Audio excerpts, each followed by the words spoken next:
Morning, Leo. Welcome to your weekly reading. This is for the, let me check, 12th to the 18th of December.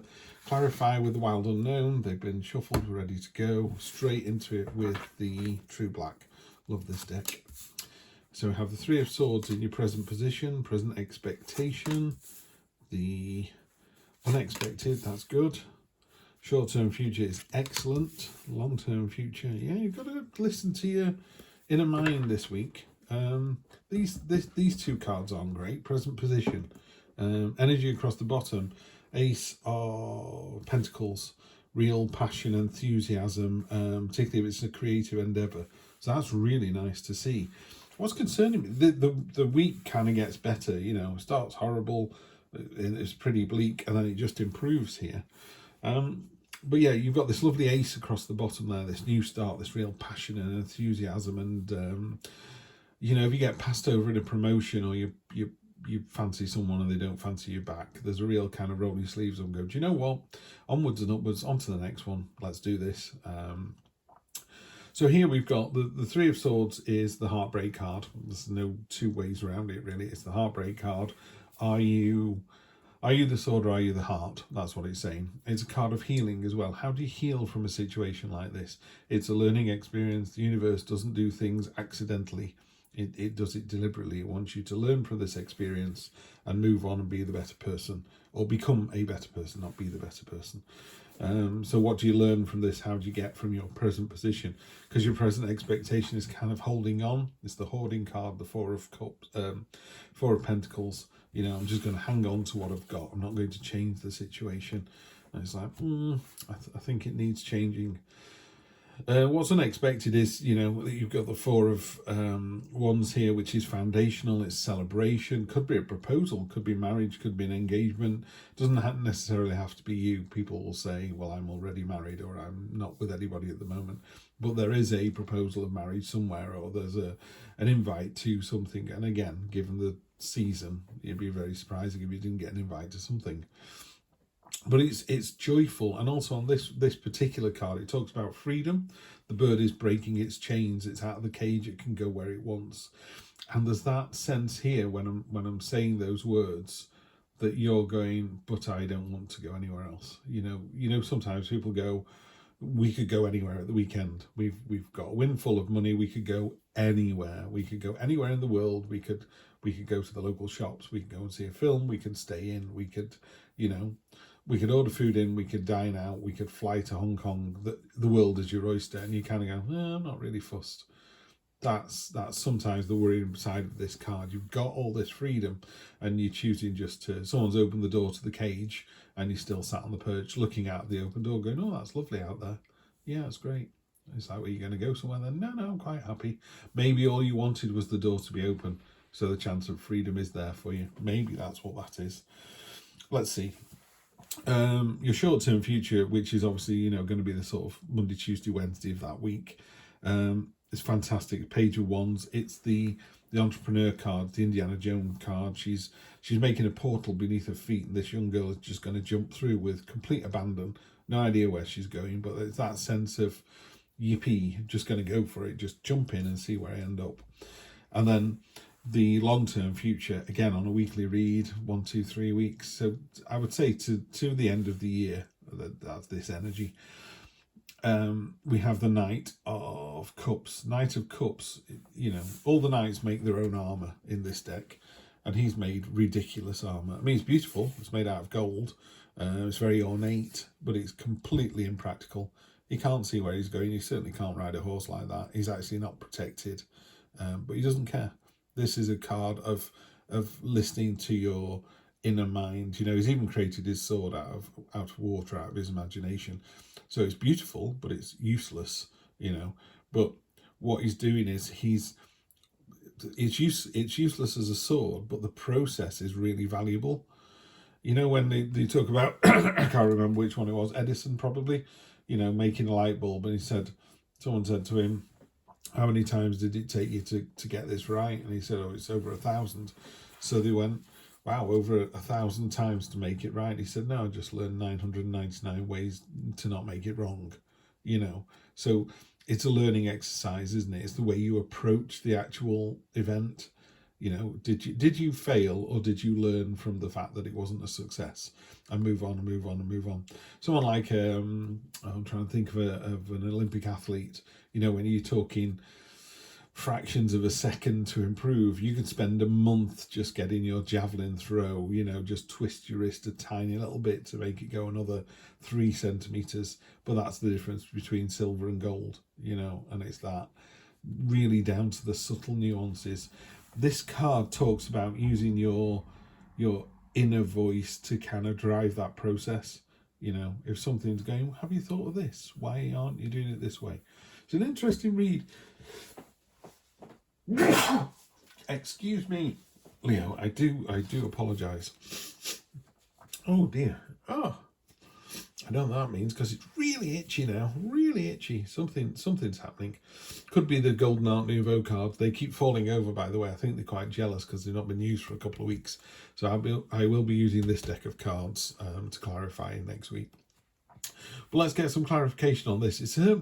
It's an interesting read. It's very roller coaster. You know, you've got this new start, you've got this real jumping in, you've got freedom and celebration, you've got going into your into yourself, into your deep darkest mind, and using your subconscious to drive the process. And then you've got these two really stagnant cards here. So we have, oh blimey, 9 of Swords. I'm just going to draw them all, by the way. Father of Pentacles. The 5 of Pentacles, that's another bad card. Well, not bad card, but not a happy card. 3 of Cups is fantastic. And then Father of Swords, energy on the bottom, Mother of Cups.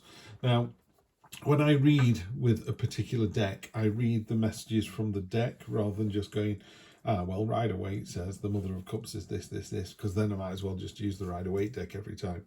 So I'm going to have to reference these 3 cards because I don't really use this deck very much. I know what these are all about. That's fine. So we'll do those as we go along, but I'm going to have to reference... well, let's do the Mother of Cups first. Now, these could be people. I tend to read them as events, but some people do read them as people. So see what you think. This could be someone you know. It could be you. If not, it's a situation. But this is informing the whole read, and it's about being insightful and being psychic. So it ties in really nicely with this card here. The Mother of Cups rivals the High Priestess with her natural psychic abilities. She's a gentle, tranquil woman whose insights bring healing to those around her. She thrives when amidst her family, the arts, the music, or beauty of any kind. Like a true swan, when the Mother of Cups is pushed, she becomes aggressive and defensive. She'll commonly see herself as the victim when distressed in a situation. So there's that ties in with these cards here, a bit sort of woe is me energy going on, which is doubling down with these. Has something happened to you, Leo, that's made you really sad? Like, I'm not seeing a tower moment. It's not something cathartic, so it's actually happened from one week to the next, because your reading last week was great. But you've got here the 9 of Swords, which is, you know, the nightmare card. You know, I would say to people, just get out of your own head. The swords aren't actually doing you any damage. I mean, this is a really bleak and ugly card. And it's far harsher than it needs to be, I think. I tend to read tarot as pardon me, as a signpost for the week. So if you get what I would call a tricky reading like this is just the reading saying, oh, just be careful next week. You know, you're not going to get away with it. You need to think on the power of enthusiasm. You know, when somebody goes, can somebody sweep up this floor? And you go, I'll do it. Everyone goes, wow, check this person out. That's keen. Rather than going, yeah, I guess it's me again. Muggins here, I'll do it. You know, you're just bringing yourself down then. You don't need to do that. Not every job is a beautiful job. Not every interaction we have with people is you know, pleasant or lovely. And sometimes it's out of your control. And you need to be aware of that. You can't just go around going, oh, woe is me, which is what this card is here. So that's your present position. So you're feeling quite bleak about yourself. Has someone broken your heart? Or have you reached out to someone thinking they would be your new partner and they've gone, not a chance? I mean, it to me, this would be not a, hey, how are you? And someone going, I'm all right, how are you? This is, hey, how are you? And someone going, piss off, I don't want to talk to you. You'd be like, wow, that's a harsh response. That's what this feels like. And of course, your present position impacts on your expectation. And you go, well, I'm going to have a crap day. I'm just going to carry on doing what I'm doing. I'm going to stay where I am. And then the Father of Pentacles, again, I just need to read this because I don't normally read these as people. So your present expectation, this could be a person. So if it rings a bell and you go, that sounds like my dad, my mate, my husband, it tends to be, you know, the more masculine side. We don't attach gender, but it's definitely not going to be someone who is very feminine. This is someone who sits on the masculine side of the fence. The Father of Pentacles is a steady, gentle man. Upon first meeting, he can almost seem dull because of an extremely calm temperament. Pardon me. Underneath is an incredibly passionate man who prioritizes the stability of his job, family and home. He's entrepreneurial and diligent at work, a true pleasure to know. So in a more traditional Rider-Waite, even in this deck here, it is the entrepreneur card. It's a kind of get up and go. There is a fair few pentacles here as well, sort of sat together.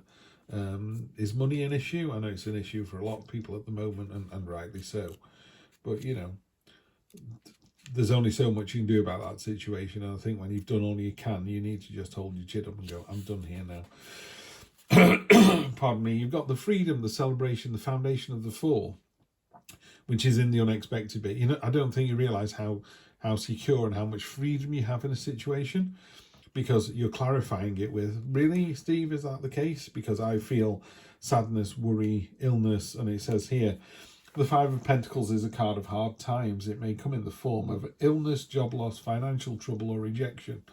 Above all of this, there will be worry, so much worry. This anxiety is counterproductive and damaging. You must find a way to quiet your mind during this difficult time.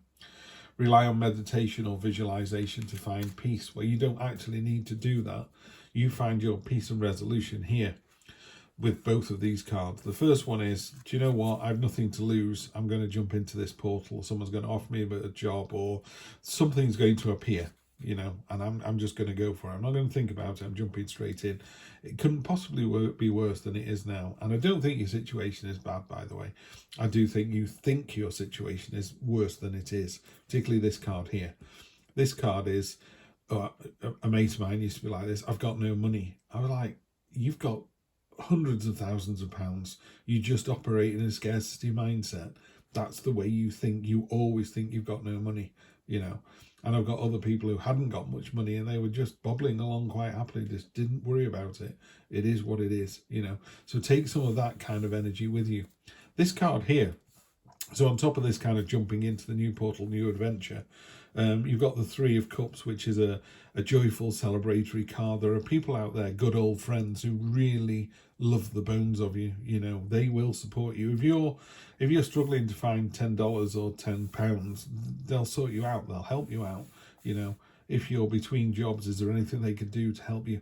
And this is done with real, genuine love and affection. There's no sort of, oh God, it's bringing me up again. They'll be like, hey, how can I help? What can I do? Yeah, so just remember here, this is your short-term future, is really, really positive. So this, the way you're feeling at the moment, this is why you're getting the tarot reading for these two here. Yeah, so you need to jump into the new adventure. You are supported by some very close friends here. Use your imagination. You know, you can't do it till you dream it. What is it you're thinking about? What you're trying to do here? And then the Father of Swords. Again, I'm going to have to just check this one out.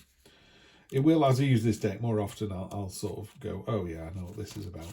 But again, I don't read them as people, whereas this deck suggests that you do. Like all the Swords family, this father has a gift for perception. He has a distinct ability to remove himself emotionally from a situation so he can truly see it from all angles. He is therefore respected by others, who usually describe him as fair and just. He's a responsible man with deep ties to his family. So this fairness and justness, this ability to see things in the cold light of day is important here. So out of this whole reading, you can go, do you know what? Steve told me this, and you just concentrate on this. You will have this week. Yeah. If you talk about this and think about this, this is the week you'll have. If on the other hand, you talk about this and behave like this, this is the week you'll have. So this is the week you're going to have next week, Leo. Yeah. It's not going to be easy, but it is going to be easy. Yeah, it's hard to... I know that doesn't make any sense. There are two paths you can go down next week. You can go down the easy path and carry on being miserable and carry on doing what you're doing and feeling sorry for yourself and attracting that negativity and that scarcity mindset and going, oh, woe is me. You know, lepers used to have to wear bells around the neck, so as they walked down the street, people could run away from them, slam the doors in the faces and keep them at arm's length. Now, it was appropriate because there wasn't a cure for leprosy, so I don't think there is a cure for leprosy now, is there? I don't know. But, you know, at the time, that was the appropriate response. You know, it doesn't have to be done unkindly. You just say to someone, you can't come any closer than this, but I've left you some food, you know, and some drink and some new clothes and all the rest of it. So you can support these people. Putting the bell around the neck was a bit sort of, oh, woe is me, you know, look at my shortcomings. So you're focusing, if you're not careful, you're focusing on your shortcomings. In fact, these two cards here sum up the week for me. Freedom, celebration, joy, proposal, happy marriage, lovely, lovely, lovely. Or I'm going to feel sorry for myself all week. And guess what? You feel sorry for yourself all week. What kind of week are you going to have? Yeah. Or you go, no, I'm not having that. I'm going to take the celebration. I'm going to jump into the new adventure. I'm going to reach out to my mates, and you're going to have a fantastic week if you go that way. Choice is yours, Leo. Choice is yours. I will see you for the next one. Take care.